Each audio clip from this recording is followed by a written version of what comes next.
does, then West Virginia does not need to be an outlier in playing a difficult schedule with the two Power Fives. It doesn't have to. It has nothing to do with being scared. Has nothing to do with you want your goal to be winning 7 games. Those are false arguments there.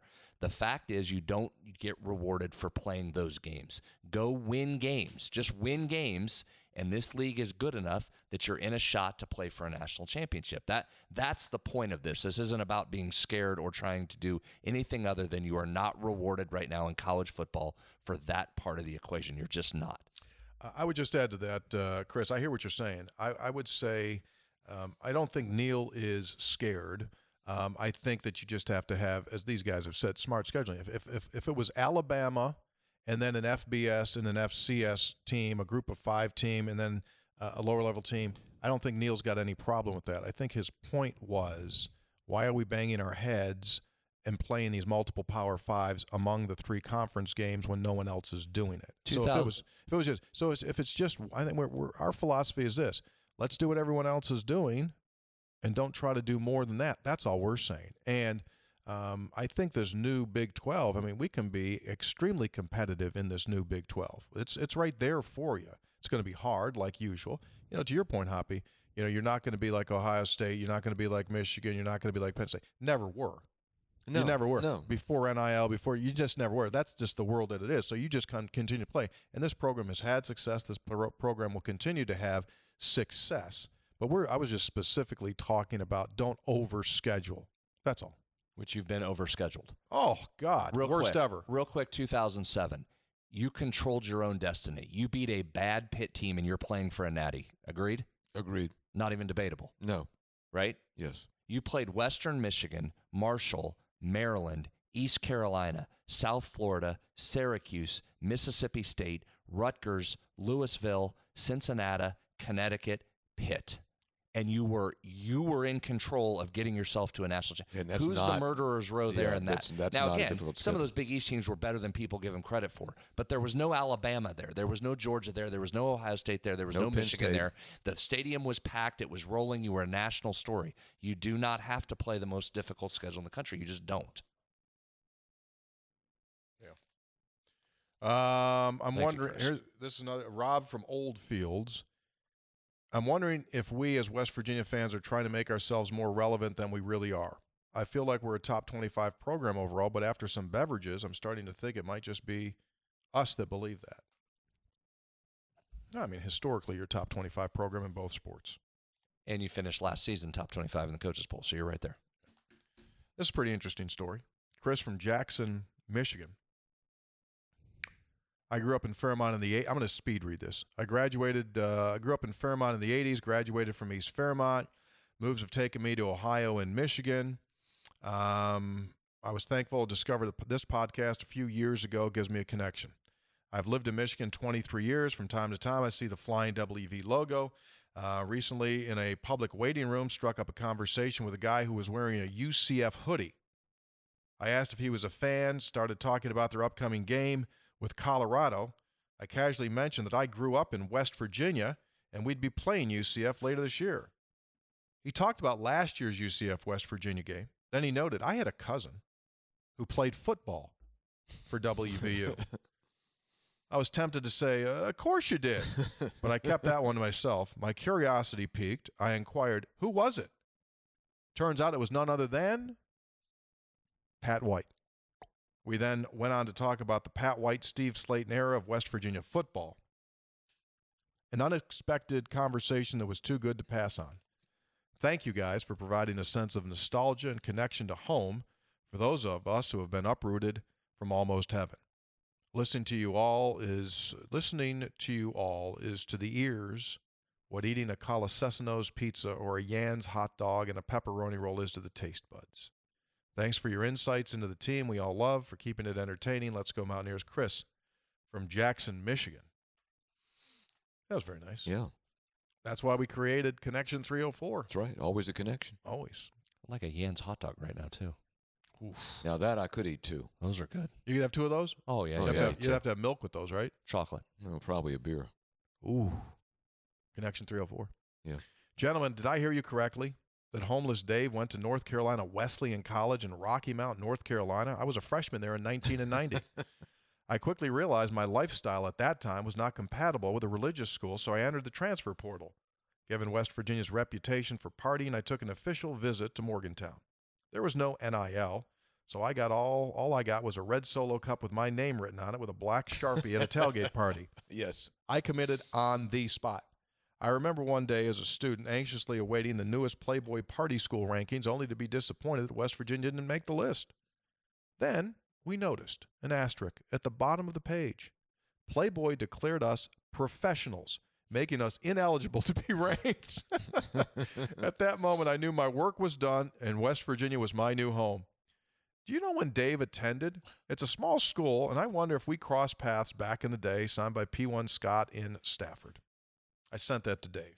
What did homeless Dave say? He just said, religious school? ? Randy in State College is pissed at you, Hoppy, about your comments as well about Penn State and the whole thing. So basically, it's the same conversation. Randy, we love you. Love you, Randy. Grant from D.C., by the way, of Morgantown. Question for Brad. Now that we're 4 games in, data points crystallizing. Would you feel good about having an over 6.5 win total ticket in your back pocket? It's a good question. I liked the over 6.5 before the season. I thought Pitt needed to be one of those, so you're going to have to do work coming down the stretch here. Yeah. 2, West Virginia currently sits with the 6th best odds to win the Big 12 at plus 2,000. Would you sprinkle any of your Reese's Cup pocket change on those odds? You're in the hunt. Would you buy a ticket at 6.5 today? Ooh, good question, Harvey.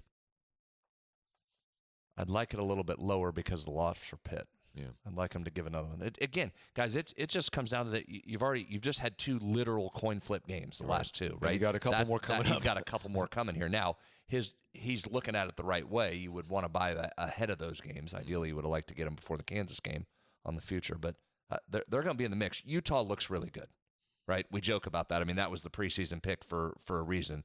They look really good schedule-wise. And they went on the road without their starting quarterback. But, yeah, just stay in the mix till you get to November, see what happens. You're 1-0. Stay around. Scope, spreads, and the tailgate dean. Bye-week question. Is there any discussion Big 12 will go to divisions and 8 conference games per year like the SEC? It'd be great for us to have 4 non-conference games that would allow for 2 regional rivals per year. Not Charlie and Charleston. I have no idea. I think that, I mean, if you most conferences are going away from divisions now. Yeah, and I mean, I don't know if they're even thinking about that kind of stuff. I think they're, you know, now that Gonzaga's off the table and the Connecticut thing's not happened, maybe up in Toronto trying to get a college to come in or something like that. Maybe down at, University of Mexico. Texter, this whole NIL mess just cracks me up. So much that it happens to be UNLV. If it was 1988, you bet Tark the Shark would come up with an extra $100K. Brad and I talked about it on my public affairs show. I mean, what a story that is. Yeah, it's a good story because it's a story that needs to happen and get out in the public because it's going to hopefully start setting some parameters up in this stuff. That's it. I mean, this thing happened so fast that you couldn't account for these circumstances arising, and so now that's what's happening. Some of these situations are coming up. You know, what's rule number 1 in the law world, right? Verbal agreements really are never never enforceable. Get the paper. Yeah. Yeah, but college football recruiting hasn't always operated in the world of signed contracts so maybe for the young men. In the negotiation, they were still going old school, right? Like, we promise you this. Yeah. 3 guys, I had a blast at the food court last week, and I got to spend a few minutes with Hoppy, and he was happy to see me. And I enjoyed his company. Homeless Dave was a wonderful host. He introduced me to Hudson Clement's family. I can verify that efforts are underway to get Huddy's dad to perform as I was there when the conversation was going on. By the way, your boy was on ESPN2. Here's the pick. Enjoy it. I'll see you on October the 11th. Elite 1 Jennings in Kanawha. Jennings, look at that. By the way, Jennings, did he get his hair cut? No, he shaved his beard. Oh, that's it. He shaved his beard but kept his porn stash. Yeah, those are interesting. Yeah, I saw Jennings at the tailgate. Well, he says you're wonderful. Jennings is always there. Always there. Thank you, Jennings. He got caught. Came late. Had a traffic issue on 79. Well, you know what's really funny is What? you're now being identified as the anchor of the food court. like the guy who wouldn't show up a year ago. The guy you would just kind of like meander out. Now you're like the guy. Well, you know what? Beer, food, company. I think I've found my lane. It's awesome. It's good. Right? Keep coming. Enjoy it. Next week. The next time we have a food court, I'm not even going to say because are we doing lunch again or not? We'll get you next week. Plus, I just like minor celebrity. I don't pay for anything. Sure. Just wander in. Just got to get that urinal back. Yeah. Hey, three guys. Has there ever been an organization that displayed more incompetence than the NCAA has in regards to NIL in the portal? Maybe Enron? Perhaps the death cult group that thought they were all going to be whisked away on the Hale-Bopp comet? The South African government that hired a sign language interpreter for Nelson Mandela's funeral who didn't actually know how to sign and was just waving his hands about during the televised ceremony? Seriously, though, how dysfunctional is the NCAA when they can see the train coming down the tracks and we still end up with a situation like UNLV is facing with their former QB? The foolish administrators are going to kill college football through their own inability to deal with the reality staring them in the face. I love the show. Signed, J.D. Southern Coalfields. NCAA still in business? Got the wrong people. People that don't understand how the real world works. Presidents, they don't get it. They're not down to the dirt level of the organic level of how this stuff it really works. They have no idea. They're academics, Hoppy. Well, but see, that's just don't shout me down. It is simple. It's actually, I know, Brad, what you're going to say, but it's actually simple because it goes back to the barter days that Tony's talking about. I mean, a service, I provide a service and you pay me for that service. I mean, that's as old as economics existed in the world. And forget about student athlete, drop that, forget about that. They're professional athletes, and you need to deal with them in a professional business manner. What service are you going to provide? What is the value of that? What is it worth to me? What is it worth to you? And you do a deal. That's pretty simple. Now, you should start from that point and forget about the whole the concept of there's somebody playing now that I think it's their 8th year, isn't there? Yeah, Miami. Yeah. Mm-hmm. Listen, here's the thing. You're not wrong by any stretch, but that's the easiest part of the whole thing. That you're not going to get any debate from that inside. It's, again, broken record alert. It's the execution of that. This is a massive organization with a massive amount of decision makers in there that, this will surprise you, don't all agree on how this should be handled.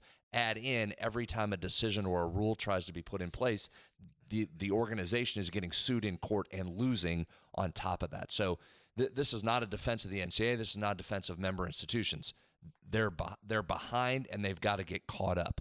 They all know that. It is hard to get caught up and get this thing in place while games and the process and the day-to-day continues on down the tracks. Right. It's a hard fix. We can come up with great answers sitting right here, and I'm not being sarcastic. We can sit around and come up with great answers. The implementation is the challenge here. That is a fair point because you're building the plane while you're flying. While you're flying Correct. it, yes. Okay. And again, you can't get people on a campus to agree in consensus, let alone a conference, let alone a country, meaning nation, let alone all of these different sizes of institution. It's a hard fix here, guys, and it's not just for football. It's not just for men's basketball. It's all the other sports. It's a really difficult business model that has outlived what it was intended and designed to do, and it is just a hard fix. Yeah. Simple as that. You know, I talked to someone in the SEC this week, and they told me something interesting that we kind of don't put into perspective. You know, not everyone in the SEC is walking around with Daddy Warbucks money. You know, there's a level there as well that we oftentimes think, well, they're in the SEC, they're fine. I mean, the Mississippis, the Mississippi States, the Vanderbilts, and a few of these schools, they're maybe not Mississippi right now. Yeah, let's take that. Take that. Mississippi's found some dollars. Well, but there are schools in that league that just aren't peeing money, and they're looking at it as well, saying like, how are we going to do this? They're asking the question, like all the other leagues are asking the question. And to your point, Brad, it'll never be right because the power brokers are never